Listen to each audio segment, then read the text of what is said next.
Anda kembali di Apa Kabar Indonesia Pagi, kita lanjutkan kembali perbincangan. Saya langsung ke Mas Kurnia. Mas Kurnia, kayaknya Pak Idam dan KPU relax aja sih ngelihat isunya gitu. Bahkan tadi kayaknya serem gitu. Ternyata enggak. Katanya kalau Pak Idam bilang kan semua proses verifikasi itu terbuka gitu. Dan soal laporan-laporan itu ya memastikan ya pasti masih akan ada investigasi. Tapi setidaknya semua laporan itu terbuka. Ya, investigasinya sederhana sebenarnya. Dalam banyak pemberitaan, para komisioner KPU daerah diduga dipaksa untuk mengubah data tadi ya, dari TMS menjadi MS untuk diunggah ke Sipol. Maka dari itu tantangan sekarang adalah apakah KPU berani untuk melakukan audit besar-besaran terhadap Sipol itu sendiri. Agar terlihat mungkin teknisnya metadatanya ada perubahan atau tidak, di sana kan menarik. Kalau itu berani dilakukan, tentu kita mengapresiasi langkah KPU. Jadi bukan hanya sekedar normatif, karena menganggap ini permasalahan yang sepele. Kalau ini permasalahan sepele, tidak mungkin ada banyak penyelenggara pemilu yang bersuara. Bahkan dalam pemberitaan salah satu harian nasional, mereka bercerita sampai menitikan air mata beberapa penyelenggara pemilu daerah, karena mereka yang melakukan verifikasi faktual, menghadapi medan yang sangat ekstrim mungkin ketika mendatangi beberapa kantor partai politik, tapi ternyata hasil kerja mereka dipaksa untuk diubah. Itu yang sangat berbahaya. Maka dari itu saat ini ICW juga sedang membuka pos pengaduan selama 1 minggu ke depan bagi masyarakat atau penyelenggara pemilu daerah yang mempunyai bukti kecurangan bisa sampaikan kepada kami. Tentu dengan kerahasiaan pelapor dan lain-lain, kami akan meneruskan laporan ini ke 2 hal. Pertama, apakah ini hanya sekedar pelanggaran administratif?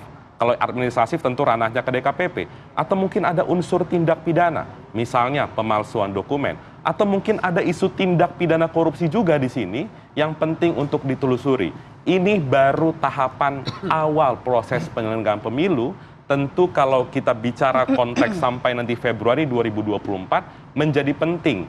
Bukan untuk mendelegitimasi kelembagaan KPU, tentu kita menginginkan KPU yang independen, profesional, tapi memastikan orang-orang yang duduk di struktural pejabat tinggi KPU, pertama tidak meremehkan temuan-temuan seperti ini, kemudian yang kedua mau berbenah diri, karena waktu masih sepanjang ke depan. Kalau memang apa yang dilakukan ICW dan teman-teman membuka saluran aduan gitu, outputnya akan seperti apa? Karena kan hari ini sudah penetapan ya, betul ya Pak Idam ya? Hari ini tanggal 14 Desember itu sesuai dengan Undang-Undang Pemilu, kami harus tetapkan sudah kepesertaan dan nomor urut partai politik.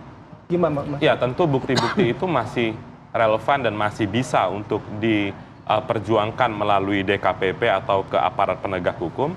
Tidak mempermasalahkan hari ini penetapan karena memang sudah mandat dari peraturan perundang-undangan, tapi informasi-informasi tadi harus diteruskan dan dijamin karena ada banyak sekali pengakuan-pengakuan, bentuk intimidasinya beragam. Misalnya ketika KPU daerah tidak mau mengikuti dugaan instruksi dari pejabat tinggi KPU, mereka diancam untuk dirotasi. Atau mungkin kalau mereka menghadapi kontestasi pemilihan KPU daerah tahun 2023, mereka tidak akan dipilih.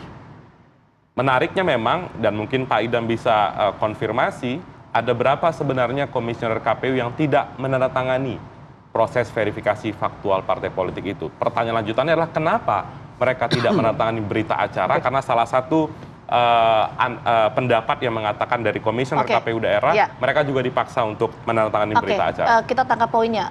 Sebelum tadi ada 2 poin sebetulnya soal Sipol, sama satu lagi tadi ada yang menggantung. Tadi kan Pak Idam mengatakan ini proses masih investigasi ya, artinya kan belum dapat dikonfirmasi apakah betul atau tidak data itu. Tapi kalaupun nanti dalam proses investigasi ditemukan misalnya ada data-data seperti tadi disampaikan Mas Kurniawan, ini gimana? Apakah akan menganulir para parpol peserta pemilu? Ini kan seolah-olah kami ini menyeramkan perilaku kami nih seperti. Dan saya sih berharap pada rekan-rekan ya cover both side gitu loh. Jangan bicara sepihak gitu loh. Nah, pada kesempatan ini saya tegaskan di setiap tingkatan itu ada proses rapat pleno terbuka. Ya, di setiap tingkatan ketika ini mau disahkan itu ada rapat pleno. Gitu loh. Kan kalau di situ terjadi apa-apa bisa disampaikan di forum itu. Seperti misalkan hari ini kami belum melakukan rapat rekapitulasi nasional. Kami seperti seolah-olah melakukan hal-hal yang aneh-aneh. kami sampaikan sampai hari ini kami belum melakukan rapat rekapitulasi nasional. Dan setiap tingkatan provinsi itu adalah rapat pleno terbuka rekapitulasi hasil verifikasi. Dan sampai hari ini kami belum menerima laporan di setiap provinsi itu ada keberatan dalam proses rapat pleno rekapitulasi secara terbuka. Oke. Itu. Oke, artinya gini, artinya dengan data-data yang disampaikan oleh Mas Kurnia dan teman-teman, apakah data-data itu akan diabaikan begitu saja, Pak Idam? Itu kan kesimpulan Mas, bukan kesimpulan saya. Pertanyaan saya. Nah, itu. karena Mas nggak bertanya. Saya bertanya, apa nadanya data-data ada itu akan berkesimpulan. Apapun yang disampaikan oleh publik, kami harus dengar. Itu kami harus dengar, apalagi beliau teman saya. Ya, artinya data-data itu akan dianalisa dan apalagi tadi Pak Idam mengatakan akan dilakukan proses investigasi begitu ya Pak kemarin ya. ketua kami menerima surat somasi.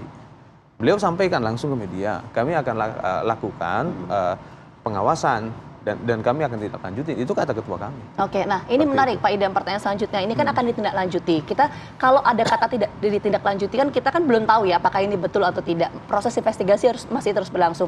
Tapi kalaupun Pak nanti ada ditemukan hal-hal seperti yang tadi Mas Kurnia sampaikan, apa sikap dari KPU? Apakah akan menganulir partai politik peserta pemilu yang terbukti melakukan hal tersebut atau seperti apa? Langkah tegasnya itu seperti apa? Dalam penyelenggaraan pemilu, itu tidak hanya KPU, penyelenggara pemilu. Pasal 1 ayat 7 jelas. Nah, undang-undang memberikan kewenangan atributif masing-masing pada lembaga penyelenggara pemilu. Lembaga penyelenggara pemilu tidak hanya KPU. Itu ada Bawaslu, ada DKPP. Seperti itu. Nah, kalau hari ini tertuju kepada kami, ini kan terus aja seperti framingnya ke PKPU. Nah, sedangkan undang-undang pemilu jelas memberikan kewenangan pada lembaga masing-masing. Artinya akan berkoordinasi dengan lembaga lain. Sesuai dengan pertanyaannya Vita tadi. Enggak, selama ini kan opini publik tertuju pada kami. Kami ini kalau dalam studi komunikasi ini trial by public opinion. Padahal tidak cover both side. Oke, ya artinya belum diputuskan lah ya, masih ada koordinasi dengan beberapa penyelenggara pemilu lainnya, kurang lebih seperti itu. Ya tadi kalau misalnya ditemukan ada data-data yang tadi Mas Kurnia sampaikan. Ya, itu belum sampai ke kami. Ya, kalau hasilnya nanti diinvestigasi ditemukan, kan kita berandai-andai. Ya, kami ada mekanisme pengawasan internal. Seperti itu, Pak. Oke, baik. Oke, menarik. Nanti kalau ada waktu kita ngobrol lagi ya Pak Idam ya. Harus dong. Oh iya. Harus. Pemilu 2024. Apalagi saya sama waktunya beliau. panjang. Kalau sama beliau saya harus ketemu. Oh ya udah, oke. Nanti kita undang, dua-duanya pasti hadir lagi. Oke. Saya sering satu forum sama beliau.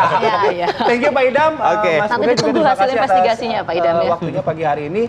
Kita jeda terlebih dahulu, kita tinggalkan yang soal pemilu-pemilu. Kita masuk ke yang nanti malam.